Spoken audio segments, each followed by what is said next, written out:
वो खामोश जगह जहां जहाज भी गुजरे तो आवाज नहीं आती, कुदरत का करिश्मा या कुछ और।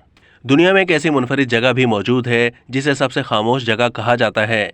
फर्ज करें अगर इस जगह में कोई आम इंसान सो रहा हो और उस जगह के करीब से कोई जहाज गुजरे, फिर भी उस शख्स की नींद खराब नहीं होगी, क्योंकि वो आवाज उसके कानों तक नहीं पहुंच सकती। यकीनन आप भी ये सुनकर हैरान हो गए होंगे कि ऐसी कौन सी जगह है और ये कहाँ है।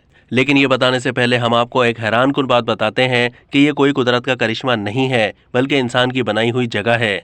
ये जगह अमेरिका में है और ये एक कमरा है जो वॉशिंगटन में माइक्रोसॉफ्ट के हेडक्वार्टर्स में वाक़ है। सबसे पहले आपको ये पता होना चाहिए कि जब कभी दो लोग आपस में बिल्कुल आम तरीके से बात करते हैं तो उनकी आवाज़ की शिद्दत की सतह 60 डिसेबल होती है, और जब आप सरगोशी करते हैं तो उस वक्त आवाज़ की शिद्दत 30 डिसेबल होती है, जबकि 0 डिसेबल वाली आवाज़ कोई भी आम इंसान सुनने की सलाहियत नहीं रखता।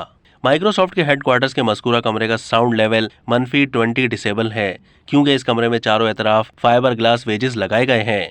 बाहर से इंसुलेटेड स्टील की डबल दीवार भी बनाई गई है। इसके अलावा महज 1 फीट पतले कंक्रीट की दीवार भी तामीर की गई है, जिसके बाद ये पूरा सेटअप 99.9 आवाज़ जज्ब करता है। अब अगर इस इमारत के करीब कोई बड़ा तैयारा भी उड़ान भरे, तब भी इस कमरे में जहाज की आवाज़ सुनाई नहीं देगी। आपको ये भी बता दें कि आवाज़ की शिद्दत की आखिरी हद -23 डिसेबल होती है, जो ब्राउनियन मोशन की वजह से एयर मॉलिक्यूल्स के एक दूसरे से हवा में टकराने से पैदा होती है। अब तक के लिए इतना ही। मज़ीद मालूमात के लिए डेली जंग के YouTube चैनल को सब्सक्राइब कीजिए।